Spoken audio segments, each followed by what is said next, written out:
नमस्कार दोस्तों, आप सभी का स्वागत है एमएसएससी नोट्स में। तो दोस्तों, परीक्षाओं में जो हिंदी साहित्य की परीक्षा होती है, चाहे टीजीटी, पीजीटी की हो, एलटी ग्रेड हो, 6 टू 8 हो, उन सभी में यहाँ से क्वेश्चन ज़रूर पूछा जाता है कि कौन-सा ग्रंथ किसने लिखा। जैसे हिंदी साहित्य के इतिहास को लेके, जैसे होता है ना कि हिंदी साहित्य का इतिहास किसने रहा है, हिंदी साहित्य का प्रथम इतिहास किसका है, दूसरा इतिहास किसका है, आधा इतिहास किसका है, सरल इतिहास किसका है, वैज्ञानिक इतिहास किसका है, आलोचनात्मक इतिहास किसका है।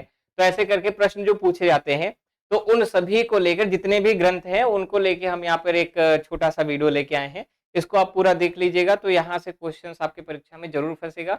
ये वीडियो मिस मत करना, अगर परीक्षा देना चाहते हो हिंदी साहित्य के लिए तो यहाँ पे प्रश्न ज़रूर पूछा जाएगा। और उससे पहले आप सभी को एक छोटी-सी इन्फॉर्मेशन दे दूँ कि जो बच्चे बिहार शिक्षक भर्ती की तैयारी कर रहे हैं, चाहे वो 6 टू 8 हो या टीजीटी या पीजीटी, उसकी तैयारी कर रहे हैं और अगर हिंदी का क्रैश कोर्स चाहते हैं जिसमें साहित्य, व्याकरण, शॉर्ट नोट्स, एनसीईआरटी समरी से लेके सारी चीज़ें, मॉक टेस्ट, टेस्ट सीरीज़ सारी चीज़ें मिल जाएँगी।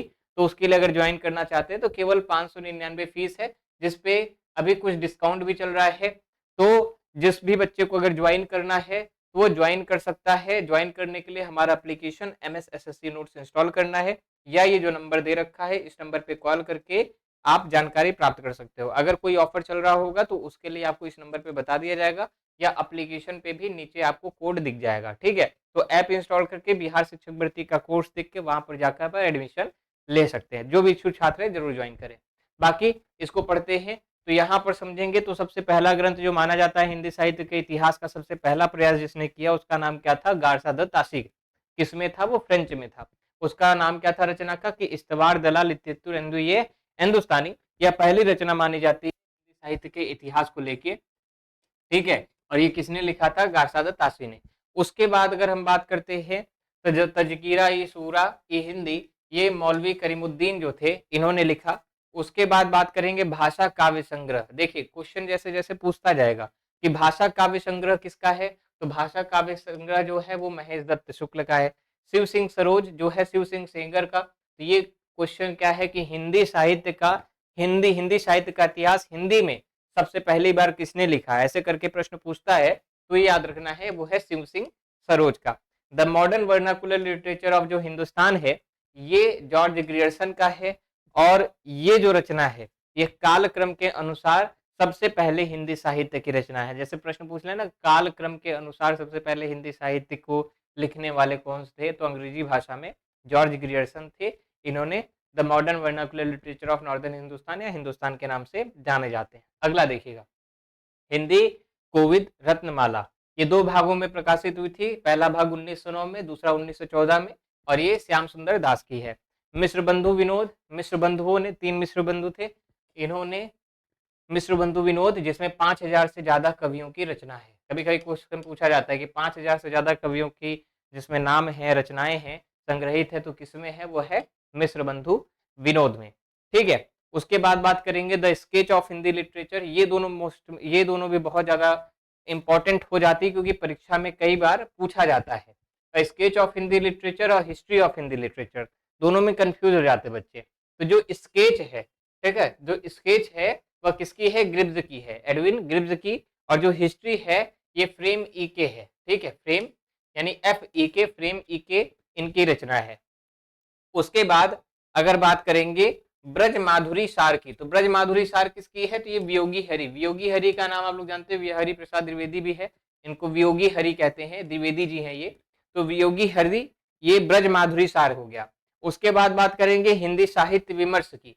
तो हिंदी साहित्य विमर्श किसकी है? तो हिंदी साहित्य विमर्श है पद्मलाल पुन्नालाल बख्शी जी की। हिंदी भाषा का विकास ये श्याम सुंदर दास की है। तो कभी क्वेश्चन पूछा कि हिंदी भाषा का विकास किसकी रचना है, तो क्या बताएंगे? श्याम सुंदर दास की है। कविता कौमुदी किसकी है? ये है रामनरेश त्रिपाठी की है। हिंदी साहित्य का इतिहास, हिंदी साहित्य का इतिहास 1929, ये याद रखना कब लॉन्च हुई थी? 1929 में, आचार्य रामचंद्र शुक्ल की। अब तक का सबसे ज्यादा प्रमाणिक माने जाने वाला ग्रंथ हिंदी साहित्य का इतिहास को लेके आचार्य रामचंद्र शुक्ल का 1929 में प्रकाशित हुआ। हिंदी भाषा एवं साहित्य ये किसकी है? श्याम सुंदर दास की।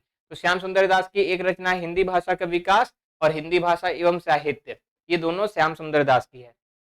उसके बाद हिंदी साहित्य का विवेचनात्मक इतिहास यह किसका है? सूर्यकांत शास्त्री जी का है। हिंदी साहित्य का इतिहास जो रसाल है रमाशंकर शुक्ल, इनका उपनाम क्या है? रसाल है।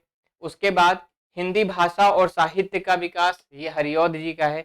हिंदी भाषा और साहित्य का विकास, देखिए श्याम सुंदर दास की क्या थी, तो श्याम सुंदर दास की ये थी कि हिंदी भाषा और साहित्य। कंफ्यूजन देखिए यहीं से होना शुरू होता है। जैसे श्याम सुंदर दास की थी कि हिंदी भाषा और साहित्य, और इनकी रचना क्या है हरिऔध की, हिंदी भाषा और साहित्य, उसके बाद का विकास लग गया। जैसे अगर क्वेश्चन यहां तक पूछ लिया कि हिंदी भाषा और साहित्य किसकी है, ये श्याम सुंदर दास की, और हिंदी भाषा और साहित्य का विकास पूछ लिया तो ये हरिऔध जी की हो जाएगी।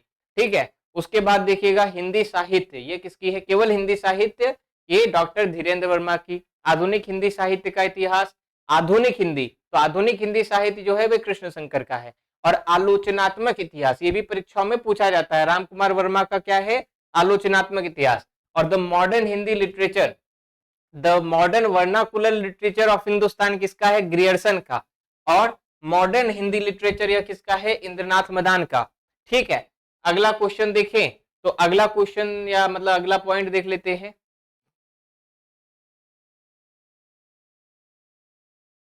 तो अगला पॉइंट देख लेते हैं दोस्तों। तो अगला पॉइंट हमारा क्या है, हिंदी साहित्य की भूमिका। हजारी प्रसाद द्विवेदी की तीन इसमें जो प्रमुख प्रमुख है, जैसे तो हिंदी साहित्य की भूमिका हो गई, और उसके बाद हिंदी साहित्य का आदिकाल, अभी आगे देखिएगा। ठीक, तो ये है भूमिका हजारी प्रसाद द्विवेदी की। खड़ी बोली हिंदी साहित्य का इतिहास, ये ब्रज रत्नदास का है। आधुनिक हिंदी साहित्य लक्ष्मी सागर वार्ष्णेय का है। हिंदी काव्य धारा राहुल संस्कृत्यानंद का, ये भी इंपॉर्टेंट है। हिंदी काव्य धारा राहुल जी का है, और हिंदी वीर काव्य ये टीकम सिंह का है। ठीक है, उसके बाद हिंदी साहित्य 20वीं शताब्दी में यह किसका है, नंद दुलारे और रीति काव्य की भूमिका डॉक्टर नगेंद्र। डॉक्टर नगेंद्र की भी रचना याद रखनी है, पूछा जाता है, रीति काव्य की भूमिका। आधुनिक हिंदी साहित्य नंद दुलारे की है। उत्तर भारत की संत परंपरा परशुराम की है। हिंदी साहित्य का आदिकाल हजारी प्रसाद द्विवेदी का। हिंदी साहित्य का उद्भव और विकास, तो इनकी तीन रचनाएं, हिंदी साहित्य की भूमिका, हिंदी साहित्य का आदिकाल और हिंदी साहित्य का उद्भव और विकास, ये तीनों किसकी है, हजारी प्रसाद द्विवेदी की। ठीक है, उसके बाद पूछा जाता है हिंदी साहित्य का अतीत।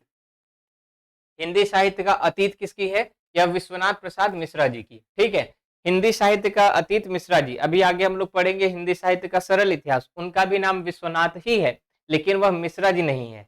ठीक है, चले, वो त्रिपाठी जी हैं। तो हिंदी साहित्य का इतिहास ये है, अतीत जो है, अतीत हमारा है मिश्रा जी का, और जो सरल इतिहास है वे विश्वनाथ त्रिपाठी जी का है। और साहित्य का इतिहास दर्शन है नलिन विलोचन शर्मा का। हिंदी साहित्य का वृहद इतिहास नागरिक पिचाणी सभा में प्रकाशित हुआ था। हिंदी साहित्य का वैज्ञानिक इतिहास, तो वैज्ञानिक इतिहास जो है ये गणपति चंद्र गुप्त का है, याद रखना, हिंदी साहित्य का वैज्ञानिक इतिहास। हिंदी साहित्य का इतिहास डॉक्टर नगेंद्र हरदयाल की है। आधुनिक हिंदी का आदिकाल, हिंदी साहित्य का आदिकाल हजारी प्रसाद द्विवेदी का है, और आधुनिक हिंदी का आदिकाल नारायण चतुर्वेदी का। कंफ्यूजन वाले क्वेश्चंस को मैं इंडिकेट कर दे रहा हूं। हिंदी साहित्य में अगर साहित्य एवं इतिहास दृष्टि बात करेंगे तो ये मैनेजर पांडे की है, और सरल इतिहास किसकी है, विश्वनाथ त्रिपाठी, अभी बताया। हिंदी साहित्य और संवेदना का विकास ये रामस्वरूप चतुर्वेदी जी की है। उसके बाद बात करेंगे हिंदी साहित्य का दूसरा इतिहास। तो हिंदी साहित्य का जो दूसरा इतिहास है बच्चन सिंह की है, ये भी पूछा जाता है। आधा इतिहास ये किसकी है, सुमन राजे की है। मौखिक इतिहास किसकी है, संत नीलाभ की है। और ओझल नारी इतिहास किसकी है, ये नीरजा माधव की। ठीक है, तो इतनी बातें आपको याद रखनी है। आधा इतिहास और दूसरा इतिहास ये भी परीक्षा में पूछा गया हुआ है, सरल इतिहास, अतीत इतिहास, इसीलिए इतनी बातें आपको याद रहनी चाहिए। तो जो प्रमुख है उनमें से एक और है कि जो द मॉडर्न वर्नाकुलर लिटरेचर का हिंदी अनुवाद किया गया था किशोरी दास द्वारा। ठीक है, तो किशोरी लाल गुप्ता द्वारा जो किया गया था, तो वहां पर उसको याद रखना है कि हिंदी साहित्य के प्रथम इतिहास के नाम से वो प्रकाशित हुआ। ठीक है, और वो the modern vernacular literature of Hindustan का हिंदी अनुवाद किया गया। ठीक, तो ये बेसिक बेसिक जो रचनाएं थी जो परीक्षा में पूछी जाती है, ये 10 मिनट के अंदर मैंने ये सारी चीजें बता दी, और ये सभी आपको याद हो जानी चाहिए, क्योंकि परीक्षा में यहाँ से क्वेश्चन बनता ही बनता है। और जो बच्चा हमारे कोर्स में ज्वाइन करना चाहता है, तो हिंदी का क्रैश कोर्स है, जिसमें सारी चीजें शॉर्ट नोट से लेके लाइव क्लासेस एवरीथिंग, मतलब जो भी चीजें हैं वे सारी चीजें आपको मिल जाएंगी। और तो ज्वाइन करने के लिए आप हमारा एप्लीकेशन इंस्टॉल कर सकते हैं, या फिर ये जो नंबर दिया है इस पे कॉल कर लीजिएगा। सब बाकी क्लास कैसी लगी कमेंट करके जरूर बताएंगे। मिलते हैं अगली वीडियो में, तब तक के लिए सभी बहुत बहुत धन्यवाद। नमस्कार, जय हिंद।